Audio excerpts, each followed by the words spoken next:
L'hypertension artérielle est une pression anormale élevée du sang dans les artères. Il est possible qu'une hypertension apparaisse au cours de la grossesse, appelée hypertension artérielle gravidique ou préclampsie. Chez la femme enceinte, on parle d'hypertension quand la pression artérielle systolique est supérieure ou égale à 14 ou la pression artérielle diastolique supérieure ou égale à 9. Elle est donc enregistrée au moment où le cœur se contracte et la pression diastolique au moment où il se relâche. L'hypertension artérielle sur grossesse, c'est une pathologie qui survient chez une femme enceinte jusqu'à 42 jours après. Et il y a également les femmes qui prennent une grossesse tardive à 32-35 ans ou alors les femmes qui ont déjà eu à accoucher 6-7 enfants. Ce sont donc ces femmes-là qui sont sujettes à contracter, n'est-ce pas, l'hypertension artérielle sur grossesse.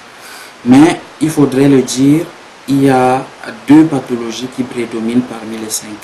Il s'agit de l'hypertension artérielle gestationnelle. L'hypertension peut entraîner un retard de croissance ou un décollement du placenta, pouvant être à l'origine d'un accouchement avant terme. Si elle est grave, elle peut entraîner chez la mère des complications, pouvant donc y faire surface. Restriction de croissance intra-utérine, donc l'enfant qui naît à terme, mais qui a un poids inférieur ou égal à 2,5 kg. Il peut aussi avoir une souffrance fœtale chronique, donc pendant plus de 2 voire 3 mois, l'enfant n'arrive pas à recevoir la quantité de sang qui va lui permettre de se développer. Il y a aussi la souffrance fœtale aiguë, également les morts fœtales in utero et surtout la prématurité. Elle doit donc être prise en charge de façon coordonnée avec l'obstétricien, le cardiologue et le médecin traitant pour éviter les complications maternelles et fœtales.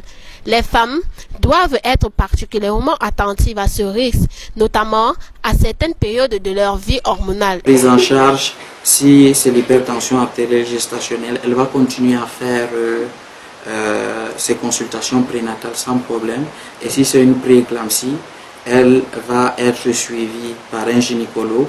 Et comme ça, même si elle n'arrive pas à terme et que le pronostic maternel ou fœtal est engagé, dans ce cas de figure, c'est la césarienne qu'on fait. Il est possible de limiter les risques d'apparition de l'hypertension artérielle avant la grossesse en limitant la prise de poids.